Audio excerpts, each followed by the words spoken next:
देखिए बच्चों, तो इसके पहले के लेक्चर में जो है हम इंडिपेंडेंट सोर्स के बारे में बात कर चुके थे। ठीक है, जिसमें मैंने आपको पढ़ाया था कि इंडिपेंडेंट सोर्स जो होते हैं वो दो प्रकार के होते हैं। ठीक है, एक करंट सोर्स, एक वोल्टेज सोर्स। ठीक है, उनके बारे में डिस्कस कर चुके थे, पहले का वीडियो आप लोग देख लीजिए। ठीक है, तो इंडिपेंडेंट सोर्स के बारे में हम बात कर चुके थे। आज हम बात करेंगे डिपेंडेंट सोर्स, और उन्हीं को बोलते हैं कंट्रोल्ड सोर्स। डिपेंडेंट सोर्स या कंट्रोल्ड सोर्स, जैसे कि हमें नाम से ही क्लियर हो रहा है कि इनमें खुद का नहीं होगा कुछ भी, मतलब ये खुद का ना वोल्टेज रखते हैं ना खुद की करंट रखते हैं।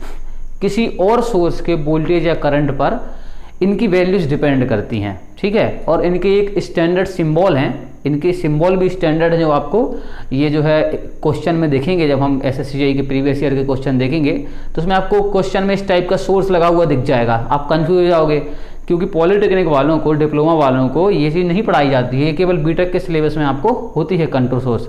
और थोड़े से इनके क्वेश्चन थोड़े से टफ लगते हैं देखने में। ठीक है, लेकिन टफ होते नहीं हैं, कंडीशनल क्वेश्चन होते हैं ये। ठीक है, बताऊंगा जब मैं क्वेश्चन कराऊंगा कि ये कैसे होते हैं। तो इसको देखिए जरा आप, इसका जो सिंबल दिख रहा हमें, ठीक है, जो इसका सिंबल दिख रहा है हमें, ठीक है, ये इस तरीके से दिख रहा है, और इसमें प्लस माइनस दिया हुआ है, मतलब साइन किसका बना है, वोल्टेज का बना है। अब जरा ध्यान से देखो, इसमें लिखा हुआ 3I, तो 3 क्या है इसका मैग्नीट्यूड, और I क्या है करंट। ठीक है, मतलब इसका हिसाब किताब क्या समझो आप, हिसाब किताब ये समझो आप कि इसकी दिख रहा है वोल्टेज की तरह, मैग्नीट्यूड है 3 और दिया क्या है I, मतलब 3I दिया है, मतलब इसकी वैल्यू करंट पे डिपेंड कर रही है, और दिख कैसा रहा है वोल्टेज के जैसा। तो इसको बोलते हैं वोल्टेज डिपेंडेंट करंट सोर्स, मतलब VDCS हो जाएगा, वोल्टेज डिपेंडेंट करंट सोर्स हो जाएगा ये, क्योंकि दिख वोल्टेज की तरह रहा है, और दिख वोल्टेज की तरह रहा है, और I में दिया है इसका मान। ठीक है, तो 3I दिया है, इसका मतलब क्या हो गया, ये वोल्टेज डिपेंडेंट करंट सोर्स।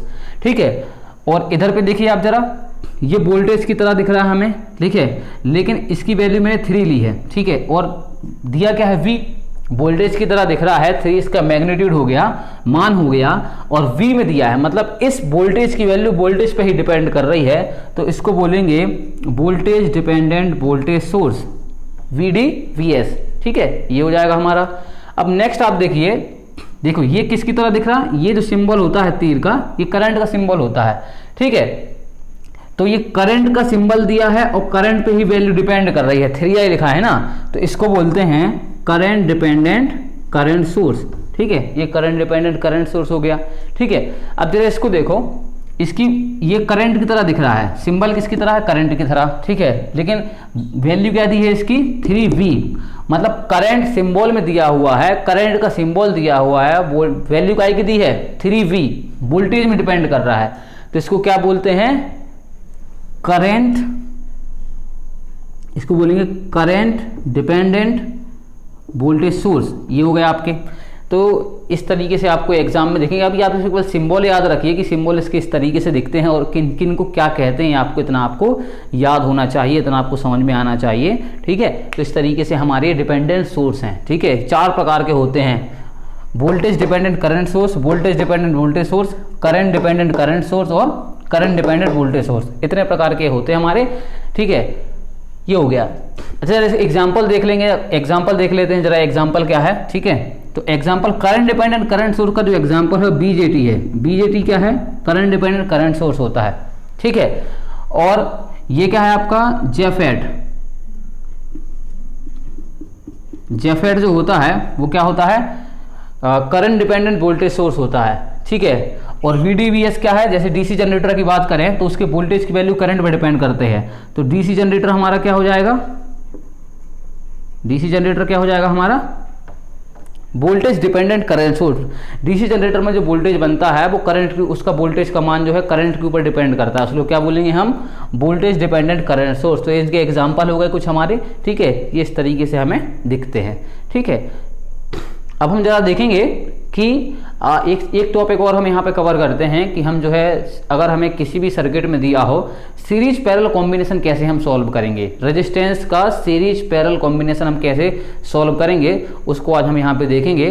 ठीक है, तो मैं आपको कुछ यहाँ पे एग्जांपल दिखा देता हूँ कि किस क्वेश्चन, मतलब सीरीज पैरेलल के जो क्वेश्चन है, हमारे क्वेश्चन जो आते हैं उनको कैसे सॉल्व हमें करना है। ठीक है, तो उनको हम एग्जाम्पल की हेल्प से देखते हैं। ठीक है, ठीक है बेटा। तो ये देखिए मैंने यहाँ पे एक आपको एग्जांपल ले लिया है, ठीक है। हम इसमें हमें रेजिस्टेंस का कॉम्बिनेशन दिया हुआ है, एक सर्किट में रेजिस्टेंस लगे हुए हैं, ठीक है।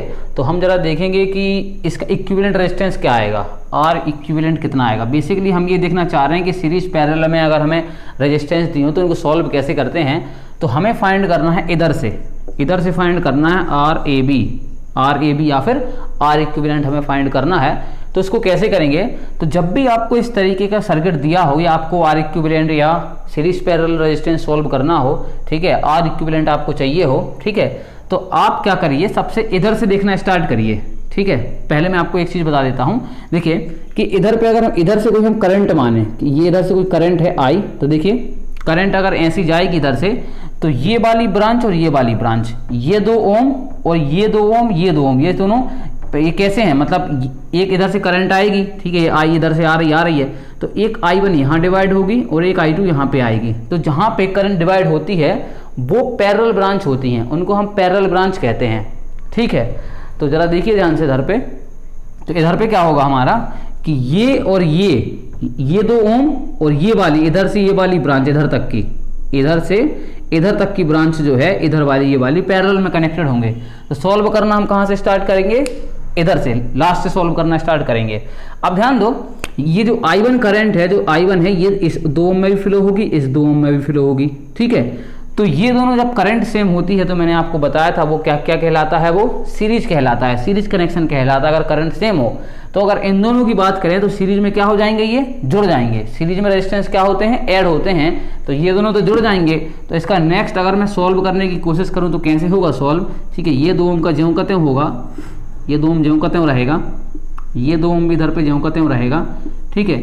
चूंकि ये दोनों सीरीज में आ गए हैं तो इधर पे कितने ओम का हो जाएगा, ये 4 ओम का रेजिस्टेंस हमारा हो जाएगा, ठीक है। 4 ओम का रेजिस्टेंस ही हो गया।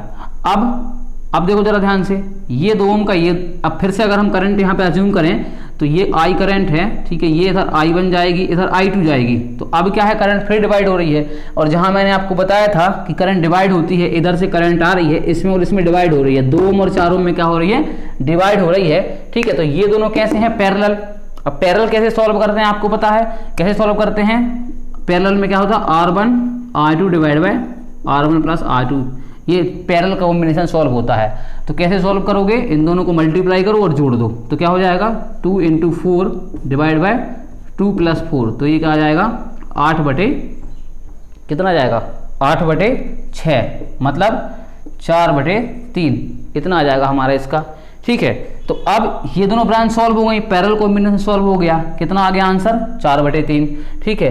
तो इसको अगर मैं इसको मिटा दूं तो क्या हो जाएगा हमारा, इसको अगर मैं मिटाऊं तो क्या हो जाएगा, देखते हैं जरा क्या हो जाएगा, ठीक है। तो इसको मिटा के अगर हम एक रेजिस्टेंस बनाना चाहें तो कितने का बन जाएगा हमारा, एक रेजिस्टेंस बन जाएगा अब यहाँ पे 4 बटे 3 का। अब ध्यान दो, फिर करंट एज्यूम करो, फिर करंट एज्यूम करोगे तो ये मान लो I करंट है, आएगी इधर कुछ नहीं है, तो यही करंट क्या हो जाएगी, इधर से लौट जाएगी, I करंट क्या हो लौट जाएगी, मतलब इसमें भी करंट सेम है, इसमें भी करंट सेम है। तो करंट अगर सेम है तो कौन सा कनेक्शन होता है, सीरीज कनेक्शन होता है। तो अब टोटल जो आर इक्विवेलेंट हमें निकालना था वो कितना आ गया हमारा, कितना आ गया आर इक्विवेलेंट कितना आ गया 2 + 4/3 इक्वल टू हो जाएगा, कितना हो जाएगा, ये हो जाएगा आपका 6 + 4 डिवाइड बाई 3 बराबर हो जाएगा 6 × 4 10 बटे 3। तो 10 बटे 3 हमारा क्या हो जाएगा, फाइनल हमारा आंसर हो जाएगा वो। तो इस तरीके से हम क्या करते हैं, इक्विवेलेंट रेजिस्टेंस को हम क्या करते हैं, काउंट करते हैं। इक्विवेलेंट रेजिस्टेंस किसी भी सर्किट में हम इस तरीके से काउंट करते हैं। कोई भी आपको कॉम्बिनेशन दिया हो, सबसे पहले आप करंट एज्यूम करिए। अगर दो रेजिस्टेंस में करंट सेम है तो वो सीरीज कनेक्शन होगा, और अगर क्या है करंट बढ़ रही है, करंट डिवाइड हो रही है, तो वो कौन सा कनेक्शन हो जाएगा आपका, पैरेलल कनेक्शन हो जाएगा। तो आगे जब मैं आपको थ्योरम कराऊंगा, KCL KVL पढ़ाऊंगा या न्यूमेरिकल क्वेश्चन कराऊंगा, तो वहां पे आपको ये पता होना चाहिए कि सीरीज और पैरेलल रेजिस्टेंस कब होंगे, आप आइडेंटिफाई कैसे करोगे, उसको पहचानोगे कैसे कि कौन से रेजिस्टेंस, कौन सी ब्रांच सीरीज में है, कौन सी पैरेलल में है। तो उसका एक ही इलाज है कि आप करंट मान लो, अगर करंट डिवाइड हो रही हो तो वो ब्रांच पैरेलल में है, अगर दो रेजिस्टेंस में करंट कैसे हो, समान हो, तो वो क्या है, सीरीज कनेक्शन में है। तो इस टाइप से आप देख सकते हो। और आगे मैं न्यूमेरिकल कराऊंगा, वहां पे भी आपको बताऊंगा कि यही चीज वहां पे लगा के दिखाऊंगा मैं कि करंट सेम है तो वो एलिमेंट सीरीज में है, ठीक है, या वो रेजिस्टेंस सीरीज में है, और करंट अगर डिवाइड हो रही है तो वो पैरेलल में होंगे, ठीक है। इस तरीके से हम सॉल्व करते जाएंगे और हमारे आंसर आते जाएंगे, ठीक है। तो नेक्स्ट वीडियो में हम, जब मैं एसएससी जेईई के आपको प्रीवियस ईयर के क्वेश्चन कराऊंगा इक्विवेलेंट रेजिस्टेंस के, तो उसमें और मैं आपको समझाऊंगा, तो और आपका ढंग से क्लियर हो जाएगा, ठीक है। धन्यवाद।